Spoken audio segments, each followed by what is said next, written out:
اللهم إني أسألك علما نافعا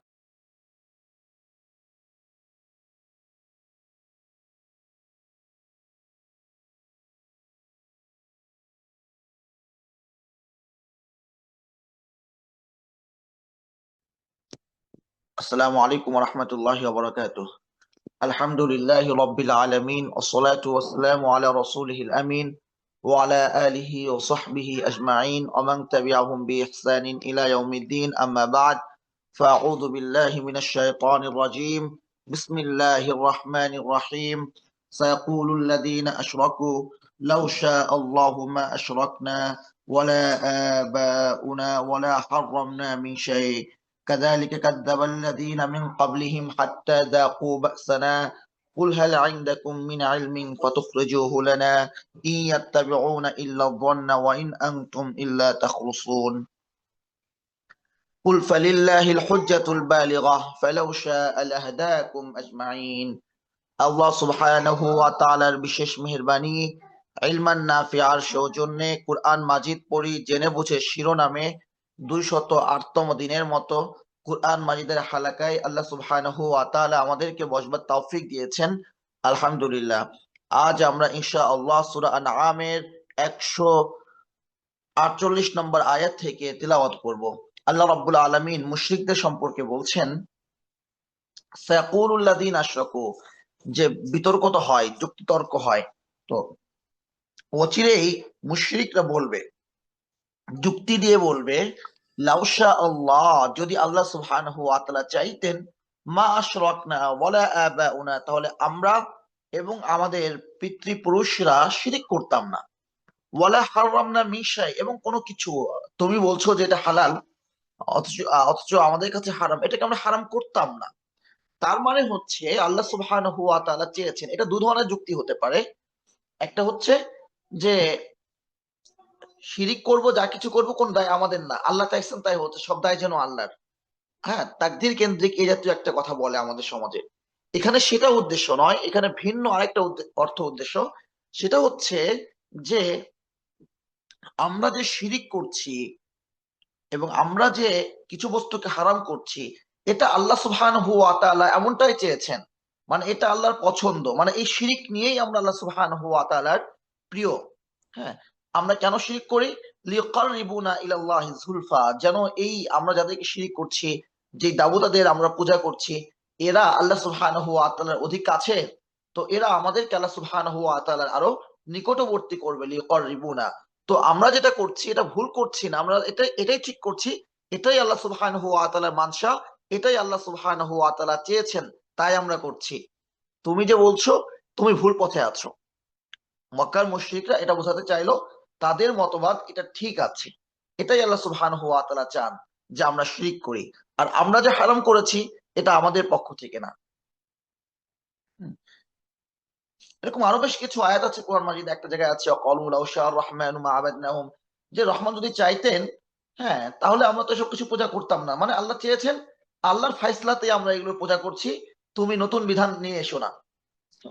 তো আল্লাহ সুবহানাহু ওয়া তাআলা বলছেন, কাযালিকা কাযযাবাল্লাযীনা মিন ক্বাবলিহিম, ইতিপূর্বে ইতিপূর্বে যারা ছিল এদের সমগোত্রীয়, হ্যাঁ, যারা আমার বিধানের বাইরে গিয়েছে, এভাবে তারাও মিথ্যা প্রতিপন্ন করেছে। এমন না যে এটা নতুন কোনো পন্থা, নিজেদের বিধানকে, নিজেদের মতকে তারা আল্লাহর নামে চালিয়ে দেয়, আল্লাহর নামে বলে যেটা আল্লাহর ফয়সালা। এটা দেখবেন যে আহলুস সুন্নাহ ওয়াল জামাতের আকীদার বাইরে গিয়ে, হ্যাঁ, মাজার কেন্দ্রিক বিভিন্ন ফিরকা তারা ওই জাতীয় কথাই বলে থাকে, যেটা আল্লাহ সুবহানাহু ওয়া তাআলা চেয়েছেন। যখন তারা কোরআন থেকে দলিল দিতে পারে না, তখন তারা এক ধাপ এগিয়ে বলে, এক ধাপ এগিয়ে তারা বলে যে এটা শরীয়তের বাহ্যিকভাবে দেখা যাবে না, বোঝা যাবে না, এটা হচ্ছে বাতেনি আলেম। হ্যাঁ, এজন্য ভিলায়াত প্রয়োজন, এজন্য বিশেষ স্থান মাকাম প্রয়োজন ভিলায়াতের। তা না হলে এই বাতেনি এলেম, এই ইলমে লাদুনি অর্জন হয় না। তো কোরআন সুন্নাহয় নাই বলে এটা এখন ইলমে লাদুনি হয়ে গেছে, কিন্তু এটা আল্লাহ চান। এই জাতীয় কথা আমাদের মুসলিমদের মাঝেও অনেকে বলে থাকে। এটা সেই অনেক প্রাচীন সময় থেকে আল্লাহ কি বলছেন, কাযালিকা কাযযাবাল্লাযীনা মিন ক্বাবলিহিম, ইতিপূর্বে যারা ছিল তারাও এভাবেই মিথ্যা প্রতিপন্ন করেছে। ডিরেক্টলি তারা বলতে চায় না যে আমরা আল্লাহর বিধান মানি না, এটা তারা ডিরেক্টলি বলবে না, কিন্তু তারা এমন ভাবে বলবে, হ্যাঁ, যে তারা যেন বিধান মানে, আর তারা যেটা মানছে না এটাও তারা ঠিকই আছে। তো আল্লাহ সুবহানাহু ওয়া তাআলা বলছেন, হাত্তা যাকু বাসানা, তারা ওইভাবে মিথ্যা প্রতিপন্ন করেছে, অবশেষে তারা আমার শাস্তি আস্বাদন করেছে। মানে এই কথার পরিণতি, আল্লাহ চেয়েছেন তাই করেছি, এটা আল্লাহ চাওয়া। ঠিক আছে, এবার বোঝো মজা। আল্লাহ সুবহানাহু ওয়া তাআলা ইতিপূর্বে বেশ কিছু জাতিকে ধ্বংস করেছেন তাদের এই ধরনের হঠকারিতার কারণে। কুল হাল ইনদাকুম মিন ইলমিন, কুল, হে নবী তুমি বলো, হাল ইনদাকুম মিন ইলমিন, তোমাদের কাছে কি এ ব্যাপারে কোনো ইলম আছে? ফাতুখরিজুহু লানা, তাহলে আমাদেরকে বের করে দেখাও যে আল্লাহ চেয়েছেন তাই তোমরা শিরিক করো, এটাই আল্লাহর বিধান, তোমরা যা কিছুকে হারাম বলছো এটা আল্লাহর ফায়সালা, তো এই সংক্রান্ত তোমাদের কাছে কোনো ইলম আছে? থাকলে দেখাও, আমরাও দেখি। আসলে তারা দেখাতে পারবে না, তাদের কথার কথা এগুলো। ইন তাত্তাবিউনা ইল্লা যান্না, ইন তাত্তাবিউনা ইল্লা যান্না, তোমরা তো শুধুমাত্র তোমাদের ধারণার অনুসরণ করো। তাহলে বুঝা গেল ইলমের বিপরীতে কোন ইলম? আল্লাহ সুবহানাহু ওয়া তাআলা যে ইলম দিয়েছেন, সেই ইলমের বিপরীতে যা কিছু, সমস্ত কিছুই হচ্ছে ধারণা। ধারণার মূল্য আমাদের কাছে কতটুকু আমি জানি না, আমি নিশ্চিত নই। আন্দাজে বলছি একটা কথা, হতেও পারে নাও হতে পারে। এই ব্যাপারটির মূল্য আমাদের কাছে কতটুকু? মূল্য আছে, মূল্য নেই। অথচ এই কোরআন সুন্নাহ থেকে দূরে থাকার কারণে কোরআনের বিপরীতে যেই ধারণা, বেসিক্যালি যেগুলো ধারণা, সেগুলো আজ আমাদের কাছে থিওরি। কোনটা সোশ্যাল সায়েন্সের থিওরি, কোনটা পলিটিক্যাল সায়েন্সের থিওরি, হ্যাঁ, কোনটা সোশ্যালিজমের থিওরি, কোনটা ইকোনমিক্স এর থিওরি। এগুলো আজকে আমাদের কাছে থিওরি, মানে এগুলো আমাদের কাছে এস্টাবলিশড। তো আমরা নিজেদের মতো করে মতবাদ এনেছি, আমরা নিজেদের মতো করে বিধান এনেছি, আমরা আমাদের মতো করে রাষ্ট্রযন্ত্র পরিচালনা করার মেকানিজম নিয়ে এসেছি, এবং এগুলো আমাদের কাছে থিওরি হয়ে গেছে, এবং এগুলোকেও আমরা জ্ঞান মনে করছি। আমরা রাষ্ট্রবিজ্ঞানকে আজকে বিজ্ঞান, মানে জ্ঞান তো বলছি, আল্লাহ কি বলছেন? ধারণা। এগুলো আমাদেরকে জানতে হবে। কেন জানতে হবে? যে এইসব ধারণার কোনো মূল্য নাই, এগুলোর কোনো, এইসব মতবাদের কোনো ভিত্তি নাই, এটাকে প্রমাণ করার জন্য আমাদেরকে জানতে হবে। কিন্তু জ্ঞান হিসাবে একজন মানুষ, সে খুব মেধাবী, প্রাইমারি লেভেলে খুব ভালো করেছে, তারপরে ইন্টারমিডিয়েট লেভেলে ভালো করেছে, ইউনিভার্সিটিতে ভর্তি হয়েছে, পলিটিক্যাল সায়েন্সে ভালো হয়েছে, সে পলিটিক্যাল সায়েন্সের টিচার হয়েছে, সে প্রফেসর হয়ে গেছে, সে আহ কি বলে, ডিপার্টমেন্টের হেড হয়েছে, কিংবা সে এই যে এই অনুষদের সে ডিন হয়েছে, বহু কিছু সে হয়েছে, ফ্যাকাল্টির ডিন সে হয়ে গেছে, অথবা ভিসি পর্যন্ত হয়েছে। বহু জ্ঞানী মানুষ, অনেক থিওরি, তার অনেক রিসার্চ, অনেক সাইটেশন, অনেক কিছু আছে, কিন্তু আল্লাহ সুবহানাহু ওয়া তাআলা প্রদত্ত জ্ঞান তার কাছে নাই। তার কাছে যা কিছু আছে সমস্ত কিছুই হচ্ছে ইন তাত্তাবিউনা ইল্লা যান্না, শুধুমাত্র ধারণা, শুধুমাত্র ধারণা। তো যার জন্য কি হচ্ছে? সমাজ পরিবর্তন হচ্ছে, একটা থিওরি ভুল প্রমাণিত হচ্ছে, চেঞ্জ হয়ে যাচ্ছে। আমাকে বলেন, কোরআন সুন্নাহ ছাড়া আরো যে মতবাদ গুলো ছিল, আজকে আপনাকে ইউনিভার্সিটি যাবেন, কোরআন সুন্নাহ আপনাকে পড়ানো হবে না, কিন্তু আপনাকে ঠিকই প্লেটোর থিওরি পড়ানো হচ্ছে, হ্যাঁ, আপনাকে ঠিকই সক্রেটিসের থিওরি পড়ানো হচ্ছে, বা গ্রিক দর্শনটা পড়ানো হচ্ছে। দেখান বিশ্বের কোথাও গ্রিক দর্শন অনুযায়ী আজকে রাষ্ট্র পরিচালিত হয়? পসিবল? অথবা 200-300 বছর আগের কোন থিওরি এখন কাজ করছে? নাই। তাহলে কি ছিল না? তখন কি মতবাদ ছিল না? তখন কি কোনো রাষ্ট্রযন্ত্র ছিল না? ইসলামের বাইরে ছিল? কোনো কিছু টেকে নাই। সমাজতন্ত্র এলো হুট করে, যে তাদের কাছে মনে হলো যে কোরআনের বিপরীতে এটা ভালো কিছু হতে পারে। বা একসময় ধরেন, একসময় সারা বিশ্ব কাঁপিয়েছে তাতারিরা, মুঘল সাম্রাজ্য। মুঘল সাম্রাজ্যের আজকে তাদের সেই থিওরি গুলো আজকে নিয়ে আসেন, দেখেন ধোপে টেকে কিনা কোনোটা।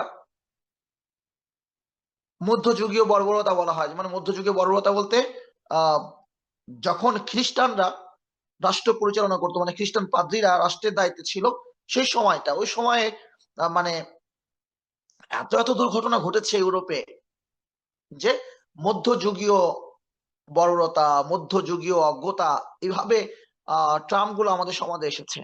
কোত্থেকে আসছে? ইংরেজি থেকে এসেছে, ইংরেজ সাহিত্য থেকে। আর দৌড়তই পর্যন্তই অশিক্ষিত, মূর্খ, অসভ্য একটা জাতি। স্বামী মারা গেলে স্ত্রীকে তার সঙ্গে আগুনে পোড়ায় মারে। সেই অসভ্য জাতি কিছু দীক্ষা পাইলো, সাদা চামড়াওয়ালারা এখানে আসলো, এদেশে রাজ করলো। তাদের কাছ থেকে কিছু শিক্ষা পেলো, ওই বিলেতে গেল, কিছু পড়াশোনা করলো, কিছু ইংরেজি শিখলো, সাহিত্য শিখলো, মনে করছে অনেক কিছু শিখে ফেলছি, মধ্যযুগে বর্বরত একটা গালি দিয়ে ফেললাম, বাহ খুব বড় শিক্ষিত হয়ে গেছে। তো এই যে ওই সময় যে খ্রিস্টানরা যে রাষ্ট্র পরিচালনা করতো, সেই সময়ের আহ মডেল অনুযায়ী আপনি রাষ্ট্র পরিচালনা একটু করান, দেখেন পারেন কিনা, সম্ভব কিনা। কিন্তু ঠিকই ইসলাম যে বিধান নিয়ে এসেছে, রাসূল সাল্লাল্লাহু আলাইহি ওয়াসাল্লাম যে উসুল নিয়ে এসেছেন, কোরআন আল্লাহ সুবহানাহু ওয়া তাআলা যে পথ দেখিয়েছেন, সেই মডেল অনুযায়ী এখনো রাষ্ট্র পরিচালনা করা সম্ভব। যতটুকু ব্যর্থতা, আবারও বলছি, যতটুকু প্রতিবন্ধকতা, এটা ইসলামী শাসন ব্যবস্থার প্রতিবন্ধকতা নয়, এটা মানুষের অজ্ঞতার কারণে। এটা বাকি যে রাষ্ট্রগুলো আছে, যে শত্রুগুলো আছে, তাদের আগ্রাসনের কারণে। মিশরে সিসি যে ইখওয়ানকে ক্ষমতাচ্যুত করলো, হ্যাঁ, ইখওয়ান ব্যর্থ হলো, এটা কি ইসলামী শাসন ব্যবস্থার ব্যর্থতা? না, তারা চালাতে দেয় নাই। ইসলামী শাসন ব্যবস্থার ব্যর্থতা হবে, ইসলামকে রাষ্ট্র পরিচালনার জন্য বলা হলো, ইসলাম রাষ্ট্র পরিচালনা করছে, কিন্তু যে থিওরি গুলো আছে, এই থিওরি এখন আর কাজ করে না। আফগান প্রতিহত হয়েছে সোভিয়েত ইউনিয়নের পরাজয়ের পরে, আমেরিকা আক্রমণ করেছে, পতন হয়েছে তালেবান সরকারের। এটা কেন?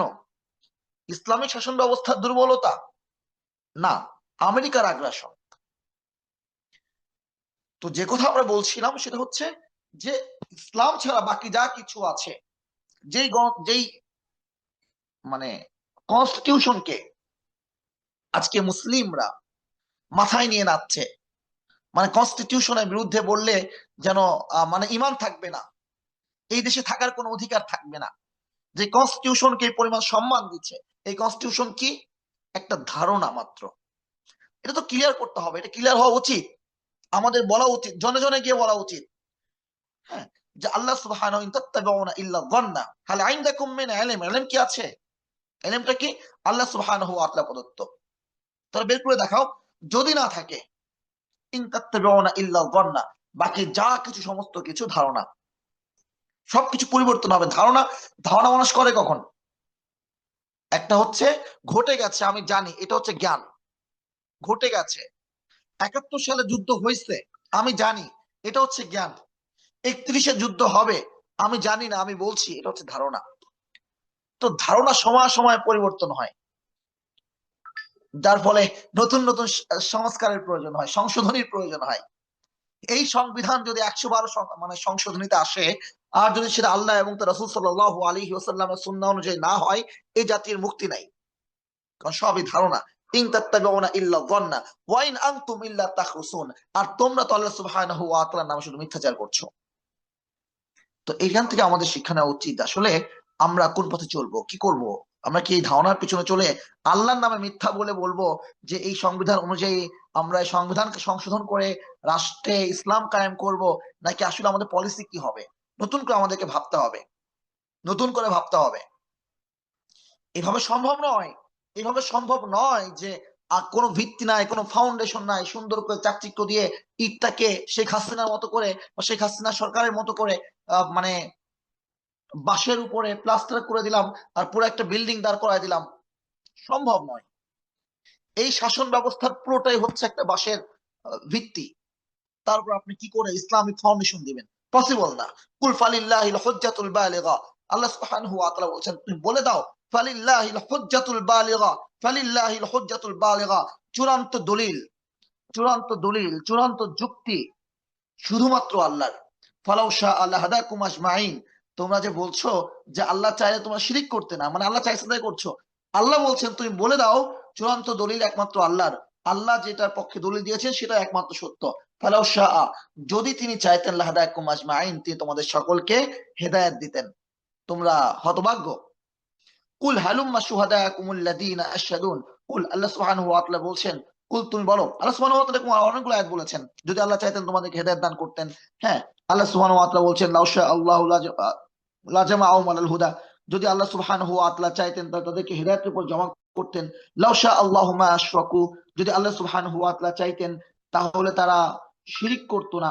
হুম, এইভাবে আল্লাহ সুবহানাহু ওয়া তাআলা জায়গায় বলেছেন। তো এটা আল্লাহ সুবহানাহু ওয়া তাআলা চেয়েছেন। আল্লাহ কি বলছেন? ওয়ালাউ শাআ রাব্বুকা, যদি তোমার রব চাইতেন, লা আমানা মান ফিল আরদি কুল্লুহুম জামিআ, যদি তোমার রব চাইতেন তাহলে পৃথিবীতে যত মানুষ আছে সকলেই ঈমান আনতো, কিন্তু আল্লাহ সুবহানাহু ওয়া তাআলা চাননি। হ্যাঁ, আল্লাহ বলছেন ওয়ালাউ শাআ রাব্বুকা, যদি আল্লাহ সুবহানাহু ওয়া তাআলা চাইতেন, লা লাজাআলান নাসু উম্মাতান ওয়াহিদা, সমস্ত মানুষকে এক জাতিভুক্ত করতেন। ওয়ালা ইয়াজালুনা মুখতালিফিন, এবং তারা বিরোধ করতো না। ইল্লা আমার রাহিমা রব্বুক, তবে তোমার রব যাদের প্রতি দয়া করেছেন তারা হেদায়েত প্রাপ্ত হয়েছে, তারা বিরোধ করে নাই আল্লাহ সুবহানাহু ওয়া তাআলা বিধানের সাথে। ওয়ালিহাদা খলাকাহুম, আল্লাহ সুবহানাহু ওয়া তাআলা এজন্য তাদেরকে সৃষ্টি করেছেন।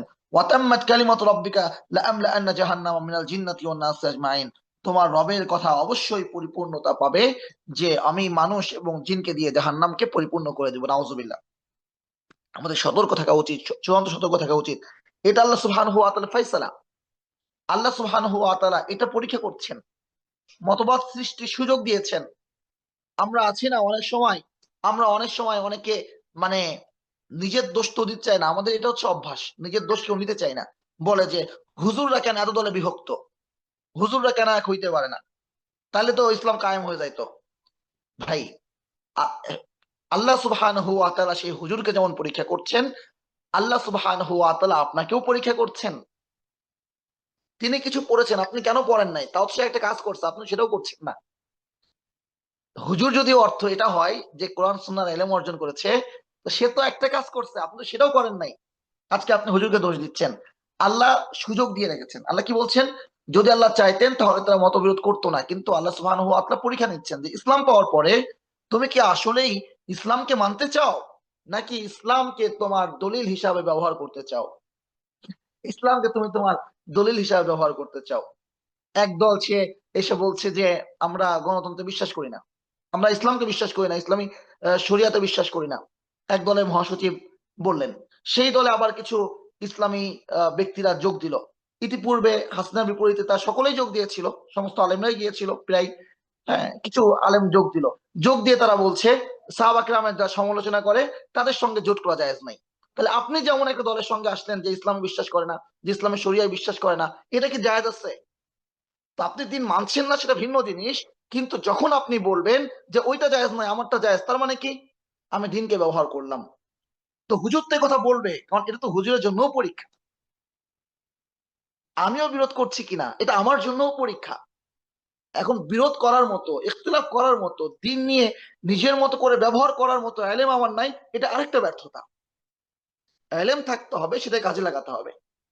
এলেম আসলে রেসপন্সিবিলিটি আসে, যে তুমি জেনেছো কেন মানলে না, আল্লাহ জিজ্ঞেস করবেন। তাহলে আমি জানবোই না, তাতে আরো গুরুতর অন্যায়। তো আমাকে জানতে হবে, তারপর মানতে হবে। তো এভাবে আল্লাহ সুবহানাহু ওয়া তাআলা পরীক্ষায় সকলকে রেখেছেন।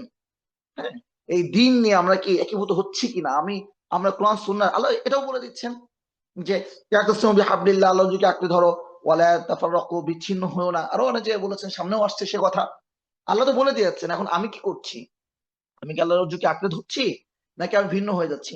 আল্লাহ কি বলছেন সেটা অনুযায়ী আমল করছি, নাকি আমি কি করছি সেটার পক্ষে কোন আয়াত দিয়ে একটু ভিন্ন ভাবে ঘুরিয়ে দলিল দেওয়া যায় আমি তার পিছনে ছুটছি। আল্লাহ বলছেন কুল হালুম্মা শুহাদাকুম, তো তোমরা তোমাদের সাক্ষীদেরকে নিয়ে এসো।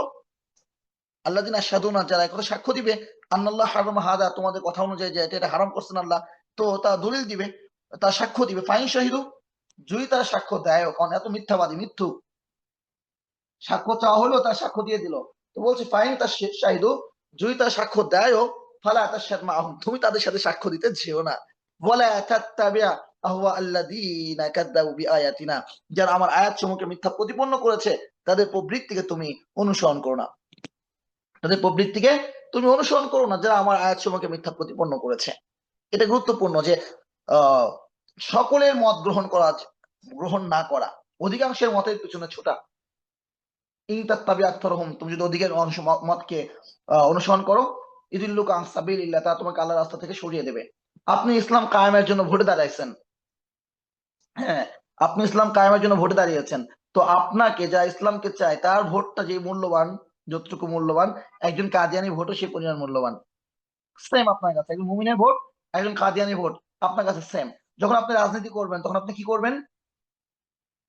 হ্যাঁ, যখন ক্ষমতাটাই মুখ্য উদ্দেশ্য হয়ে যায়, তখন এই রাজনীতিবিদরা তখন কাদিয়ানি, যে রসুল সাল্লাল্লাহু আলাইহি ওয়াসাল্লামকে সর্বশেষ নবী হিসাবে বিশ্বাস করে না, তার সাথে যেভাবে তাকে দাওয়াতি অ্যাপ্রোচে কথা বলা উচিত, তার সঙ্গে লেনদেনটা যেমন হওয়া উচিত, তা সেভাবে করে না। তাকে যেভাবে বিশ্বাস করা উচিত, কাফের, তুই মুমিন না, রসুল সাল্লাল্লাহু আলাইহি ওয়াসাল্লামকে সর্বশেষ নবী হিসাবে বিশ্বাস করো না, তা সে কথা সেভাবে বলবে না। কারণ তার ভোটটা তার লাগবে ক্ষমতায় যাওয়ার জন্য। তাহলে আহ যখন আপনি যখন আপনার কাছে, এবং চোরের ভোটটা আপনার কাছে same মূল্যবান, যখন আপনি অধিকাংশের মতামত নিয়ে ক্ষমতায় যেতে চাইবেন, তখন আপনার কাছে চোরের ভোট ভ্যালুয়েবল, আপনার কাছে ডাকাতের ভোট ভ্যালুয়েবল, আপনার কাছে খ্রিস্টান মিশনারি ভোট ভ্যালুয়েবল, আপনার কাছে কাদিয়ানির ভোট ভ্যালুয়েবল। তো এত মানুষকে ভ্যালু দিয়ে আপনি বলেন কিভাবে আপনি ইসলাম কায়েম করবেন? তো এটা কোনো ওয়ে না। তো আমরা আল্লাহ আল্লাহ সুবহানাহু ওয়া তাআলা বলছেন, লা তাত্তাবি'হু আল্লাযীনা কাযযাবু বিআয়াতিনা, যারা আমার আয়াতসমূহকে মিথ্যা প্রতিপন্ন করে তাদের প্রবৃত্তিকে অনুসরণ করো না। ওয়াল্লাযীনা লা ইউমিনুনা বিল আখিরা, এবং যারা আখিরাতের প্রতি বিশ্বাস রাখে না তাদের প্রবৃত্তিকে অনুসরণ করো না। ওয়াহুম বিরাব্বিহিম ইয়াদিলুন, তারা কি করে? তারা তাদের রবের সাথে সমকক্ষ দাঁড় করায়। কুল, তুমি বলো। হ্যাঁ, এখন যে আয়াতগুলো পড়া হচ্ছে ইসলামের মৌলিক কিছু আয়াত, ইবনে আব্বাস রাদিয়াল্লাহু তাআলা আনহু বলছেন, সূরা সূরা মাইদার মধ্যে, সূরা আনআমের মধ্যে কিছু আয়াত আছে যেগুলো হচ্ছে আয়াতুল মুহকামাত, সুদৃঢ় আয়াত। আল্লাহ সুবহানাহু ওয়া তাআলা একটা আয়াতে বলছেন, হুয়াল্লাযী আনজালা আলাইকাল কিতাব, তিনি তোমার প্রতি কিতাব নাযিল করেছেন, মিনহু আয়াতুম মুহকামাতুন, কিছু মুহকামাত আয়াত আছে, সুসংহত আয়াত আছে, সুস্পষ্ট আয়াত আছে। ওয়া আখারু মুতাশাবাহাত, আর কিছু মুতাশাবাহাত আয়াত আছে। তো মুহকামাত আয়াত যেগুলো, সুস্পষ্ট বিধানের আয়াত যেগুলো আছে, তো ইবনে আব্বাস রাদিয়াল্লাহু আনহু বলছেন যে সূরা আনআমের মধ্যে কিছু আয়াত আছে যে আয়াতগুলো মুহকামাত। সেটা কি? এই আয়াত, কুল তাআলাও, যেটা আমরা এখন পড়বো, কুল তাআলাও আতলু মা হারামা রাব্বুকুম আলাইকুম।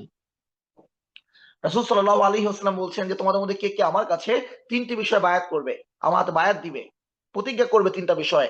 এরপর তিনি আয়াত তেলাওয়াত করলেন, কুল তাআলাও আতলু মা হারামা রাব্বুকুম আলাইকুম। ইসলামের মৌলিক কিছু বিধান চলে আসছেন। আল্লাহ তো কি বলছেন?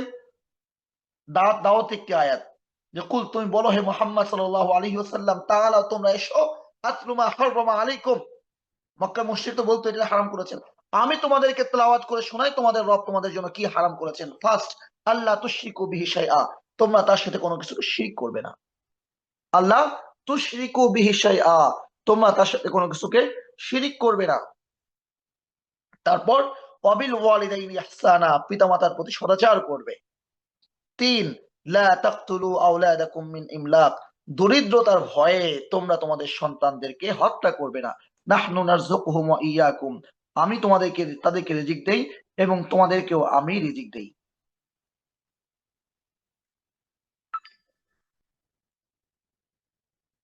যালিকুম ওয়াসাকুম বিহি লাআল্লাকুম তাযাক্কারুন, এই বিষয়ে আল্লাহ সুবহানাহু ওয়া তাআলা তোমাদেরকে উপদেশ দিচ্ছেন। তো আহ, সবচেয়ে উত্তম ইবাদত কি, আর সবচেয়ে নিকৃষ্ট ইবাদত কি? সবচেয়ে নিকৃষ্ট ইবাদত হচ্ছে আল্লাহ সুবহানাহু ওয়া তাআলার সাথে শিরিক করা, যেটা আল্লাহ সুবহানাহু ওয়া তাআলা এখানে স্পষ্ট করে বলছেন, লা তুশরিকু বি শাইআ।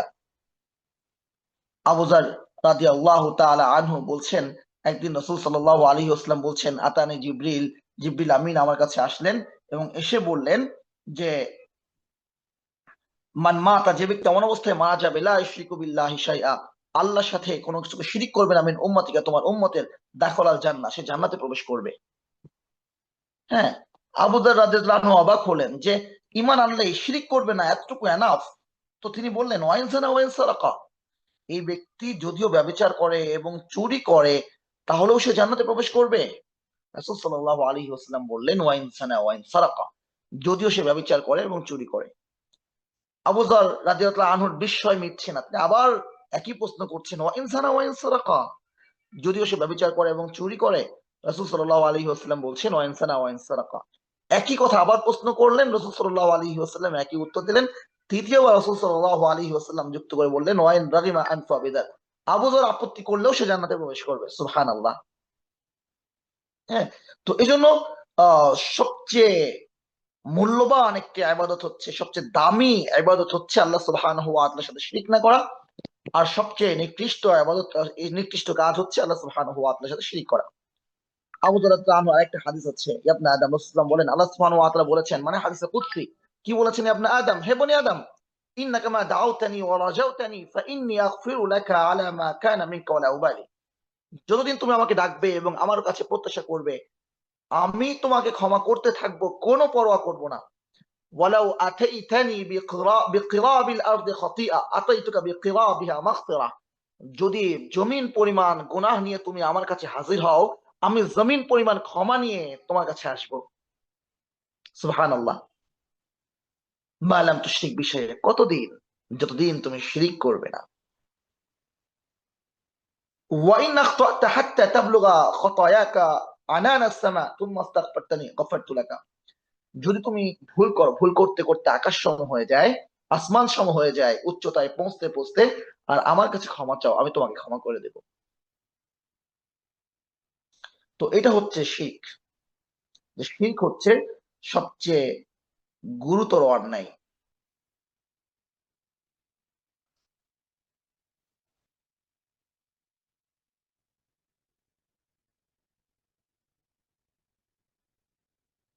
তো ইবনে আব্বাস রানহুর একটা হাদিস আছে যে রাসূল সাল্লাল্লাহু আলাইহি ওয়াসাল্লামকে ইবনে আব্বাস রাদিয়াল্লাহু আনহু জিজ্ঞেস করলেন, আইয়ু দামবি আযম, হে রাসূলুল্লাহ, সবচেয়ে গুরুতর অন্যায় কি?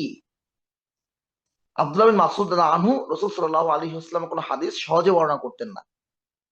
যখন তিনি বলতেন যে আল্লাহ রাসূল সাল্লাল্লাহু আলাইহি ওয়াসাল্লাম বলেছেন, তার চেহারা লাল হয়ে যেত ভয়ে। যদি রাসূল সাল্লাল্লাহু আলাইহি ওয়াসাল্লাম এভাবে না বলে থাকেন, হ্যাঁ, যদি একটু ভুল হয়ে যায়, খুব আতঙ্কে থাকতেন, প্রচন্ড ভয়ে থাকতেন। রাসূল সাল্লাল্লাহু আলাইহি ওয়াসাল্লামের কোন হাদিস বর্ণনা করার পর এরপর তিনি বলতেন, এমনটা বলেছেন, কাছাকাছি বলেছেন। হ্যাঁ, তো সেই ইবনে মাসউদ রাদিয়াল্লাহু আনহু অত্যন্ত সতর্কতার সঙ্গে রাসূল সাল্লাল্লাহু আলাইহি ওয়াসাল্লামের হাদিস বর্ণনা করছেন, যে তিনি রাসূল সাল্লাল্লাহু আলাইহি ওয়াসাল্লামকে জিজ্ঞেস করলেন, সবচেয়ে গুরুতর অন্যায় কি? রাসূল সাল্লাল্লাহু আলাইহি ওয়াসাল্লাম বললেন, আন তাজআলা লিল্লাহি নাদ্দা ওয়া হুয়া খালাকাকা। তুমি আল্লাহর কোন সমকক্ষ দাঁড় করাবে অথচ তিনি তোমাকে সৃষ্টি করেছেন। ইবনে মাসউদ রাদিয়াল্লাহু তাআলা আনহু বলেন, আমি বললাম, এরপর? রাসূল সাল্লাল্লাহু আলাইহি ওয়াসাল্লাম বললেন, আন তাকতুলা ওয়ালাদাকা খাশিয়াতা আন ইয়াতআমা মা'ak। যে তোমার খাবার খাবে এই ভয়ে, মানে কি দরিদ্রতার ভয়ে তোমার সন্তানকে হত্যা করবে। জাহেলিয়াতে এই জন্য অনেকে হত্যা করতো, আর মেয়েদেরকে লাঞ্ছনার ভয়ে হত্যা করতো। মেয়ে হওয়া ছিল একটা লাঞ্ছনার ব্যাপার তাদের কাছে। তো ইবনে মাসউদ রাদিয়াল্লাহু আনহু জিজ্ঞেস করলেন, এরপর? ইয়া রাসূলুল্লাহ।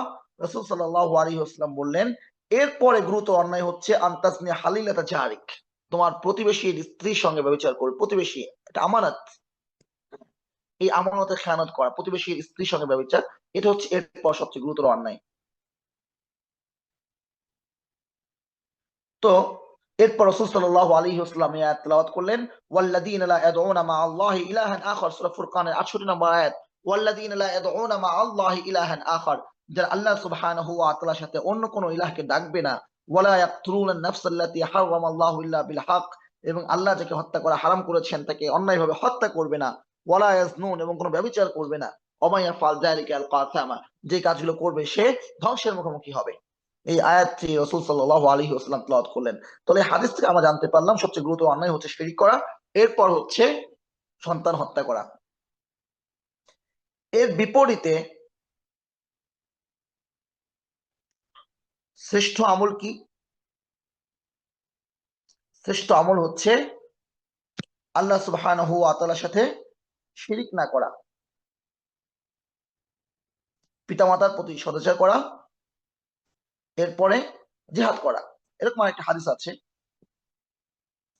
স্পষ্ট এই মুহূর্তে আমার হাদিসটা মনে পড়ছে না। তো যাই হোক, তো আমরা যেখানে ছিলাম, লা তাকতুলু আওলাদাকুম মিন ইমলাক নাহনু নারযুকুম ওয়া ইয়াহুম, আমি তোমাদেরকে রিজিক দিই, তাদেরকে রিজিক দিই। ওয়ালা তাকতুলুন নাফসাল লাতী হারামাল্লাহু ইল্লা বিল হক, যাদেরকে হত্যা করা হারাম করেছেন তাদেরকে হত্যা করবে না। যে হাদিসটা হচ্ছে মনে পড়েছে যে আমি ইবনে মাসউদ রাদিয়াল্লাহু আনহু বলেন যে আমি রাসূলুল্লাহকে এটাও জিজ্ঞেস করলাম, সবচেয়ে শ্রেষ্ঠ আমল কি? হ্যাঁ, রাসূল সাল্লাল্লাহু আলাইহি ওয়াসাল্লাম বলেন, শ্রেষ্ঠ আমল হচ্ছে সময় মতো নামাজ পড়া। শ্রেষ্ঠ আমল হচ্ছে সময় মতো নামাজ পড়া। এরপর জিজ্ঞেস করলাম, এরপর রাসূল সাল্লাল্লাহু আলাইহি ওয়াসাল্লাম বললেন পিতামাতার সদাচার করা। এরপর জিজ্ঞেস করলাম, তারপর রাসূল সাল্লাল্লাহু আলাইহি ওয়াসাল্লাম বললেন আল্লাহর রাস্তায় জিহাদ করা। তো এরপর ইবনে মাসউদ রাদিয়াল্লাহু আনহু বলেন যে আমি যদি এভাবে আরো জিজ্ঞেস করতে থাকতাম তো রাসূল সাল্লাল্লাহু আলাইহি ওয়াসাল্লাম উত্তর দিতে থাকতেন। তো যাই হোক, তো আমরা জানলাম যে শ্রেষ্ঠ আমল হচ্ছে শক্ত মতো নামাজ পড়া, আর সবচেয়ে গুরুতর অন্যায় হচ্ছে শিরিক করা। আল্লাহ সুবহানাহু ওয়া তাআলা এগুলো আদেশ করে বলছেন যালিকুম ওয়াসাকুম বিহি।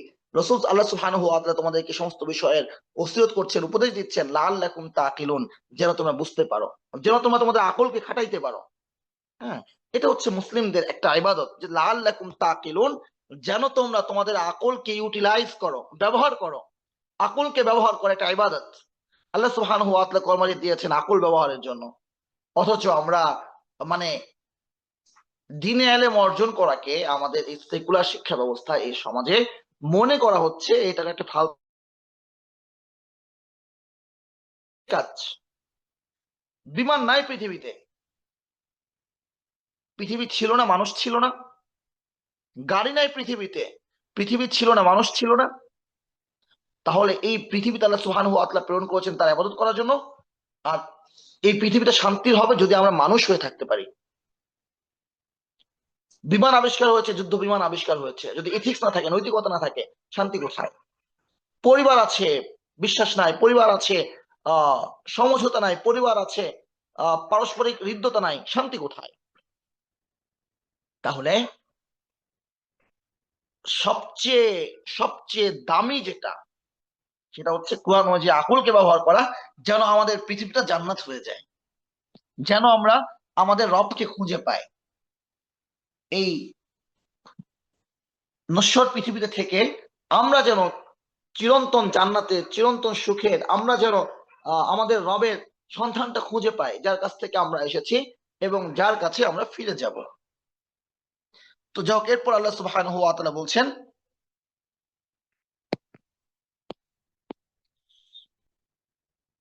ওয়ালা তাকরাবু মালাল ইয়াতীম ইল্লা বিল্লাতি হিয়া আহসান। উত্তম সর্বোত্তম পন্থা ছাড়া তোমরা এতিমের মালের কাছেও যেও না। হ্যাঁ, অনেক সময় এতিম মারা যায়, যে ভালনারেবল, নিজের সম্পদে সঞ্চয় সঞ্চয় করতে পারে না, নিজের দাবি তুলে ধরতে পারে না, আপনার অধীনে আছে। হ্যাঁ, তো প্রথমে এমন একটা হলো যে সতর্ক করা হলো, সাহাবা কেরাম এতিমের মাল, নিজের মাল সম্পূর্ণ আলাদা করে ফেললেন। হ্যাঁ, তো এবার একদম আলাদা করে ফেলা, না মিলানো, এটা তাদের জন্য চাপের বিষয় হয়ে গেল। চাপের বিষয়টা কিভাবে হলো, যে যদি কোনোভাবে মিশে যায়, এতিম যদি হাফ পোয়া চাল খেতে পারে, আমার সাথে যদি রান্না করি, তো সে হয়তো বা তার জন্য হাফ পোয়া চাল দিলাম, কোনো কারণের সাথে কম খেলো, তাহলে সেটা আমাদের খেয়ে ফেলা হলো। এতে করে হচ্ছে কি, যে তাহলে এতিমের মাল খেয়ে ফেলা হলো। তারা আলাদা করতে শুরু করলো, এতিমের রান্না আলাদা, এতিমের সব আলাদা। কিন্তু এটা কি পসিবল না কি এক ঘরে দুইবার রান্না হবে? একবার এতিমের জন্য রান্না হবে, একবার আমার জন্য রান্না হবে। তো সবকিছু তো এভাবে পসিবল না। তো আল্লাহ কি বলেন, ইয়া আহসান, সর্বোত্তম পন্থা, সর্বোত্তম ভাবে যেভাবে তোমরা পারো ওইভাবে তোমরা এতিমের মালের কাছে যাও, মিলেমিশে থাকো। কিন্তু যেন এমন না হয় যে এতিমের মাল বলে তুমি অপচয় করছো। তুমি তোমার সাধ্য অনুযায়ী সর্বোচ্চ চেষ্টা করো, হাত্তা ইয়াবলুগ আশুদ্দাহ, যতক্ষণ না সে পূর্ণবয়স্ক হয়। পূর্ণবয়স্ক হলে তার সম্পদ তার কাছে হস্তান্তর করে দাও, যেটা থাকবে বা যেটা বৃদ্ধি পাবে।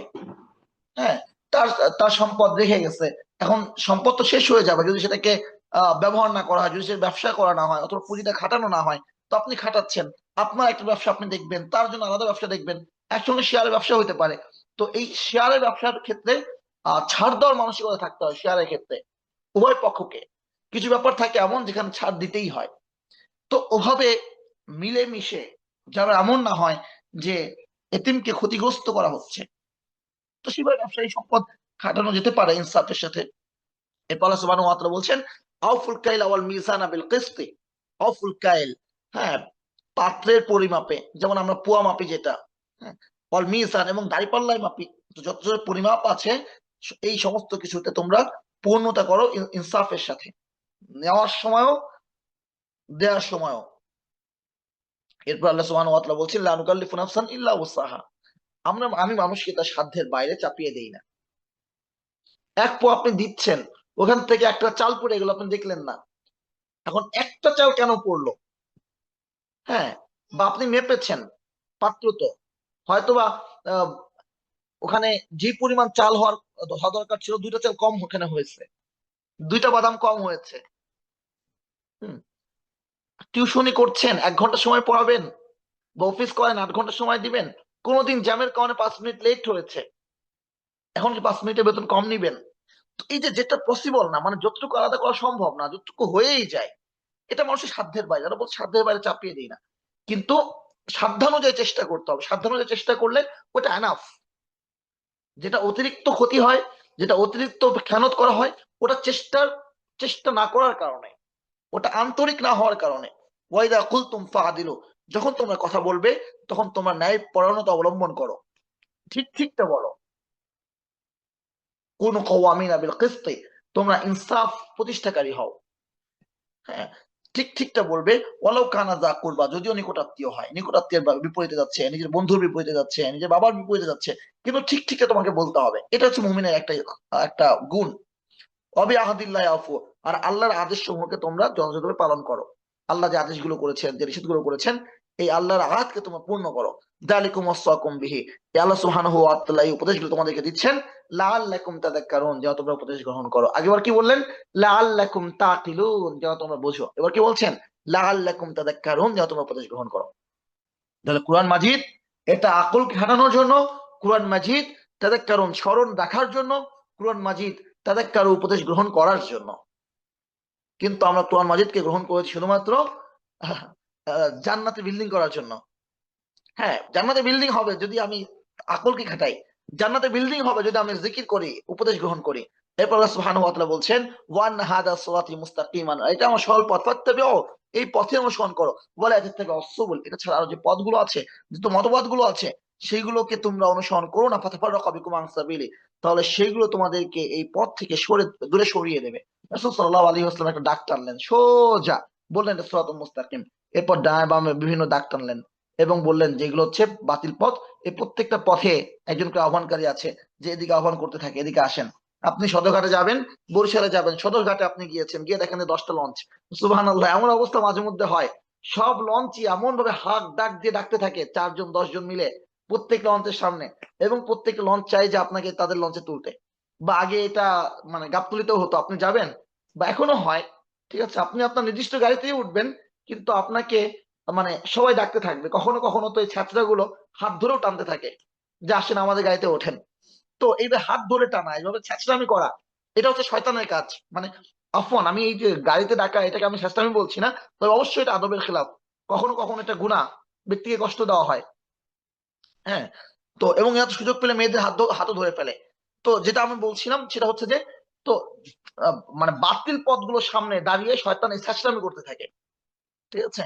তো আল্লাহ সুবহানাহু ওয়া তাআলা বলছেন, এই অন্য পথগুলো যে আছে, এইগুলো অনুসরণ করো না, ফাতাফাররাকু বিকুম আন সাবিলি, এর তোমাকে সরল পথ থেকে মানে দূরে সরিয়ে দেবে। যালিকুম ওয়াসাকুম বিহি, আল্লাহ তোমাদেরকে উপদেশ দিচ্ছেন, লাআল্লাকুম তাত্তাকুন, যেন তোমরা আল্লাহকে ভয় করো। প্রথমে কি বললেন? তাকিলুন, তারপর কি বললেন? তাযাক্কারুন, এরপর বলছেন কি? তাত্তাকুন। আর এটাই হচ্ছে ইলম কোরআন। আকল দেশ, আকল খাটাতে হবে, জিকির করতে হবে, এবং এটা অনুযায়ী আমল করে তাকওয়া অর্জন করতে হবে। এই তিনের সমন্বয় হলে আলেম। এছাড়া আমার অনেক কবিতা আমার মুখস্থ, আরবি কবিতা মুখস্থ, আমার অনেক আয়াত মুখস্থ, আমার অনেক দলিল মুখস্থ, আমার অনেক হাদিস মুখস্থ, সমস্যা মুখস্থ, ফর করতেই থাকি। যুক্তি দিয়ে প্রতিপক্ষকে আমি পরাজিত করে ফেলি, নাস্তানুবাদ করে ফেলি। হ্যাঁ, টকশোতে আমি একদম সবকিছু ফাটাই ফেলি। কোনো কিছুতে কোনো লাভ নাই যদি আকলকে না খাটাই, যদি জিকির নিজের জন্য জিকির হিসেবে গ্রহণ না করি, যদি নিজে তাকওয়া অবলম্বন না করি। আল্লাহ আমাকে আমাকে আমাকে এবং আমাদের সকলকে আমল করবার তৌফিক দান করুন।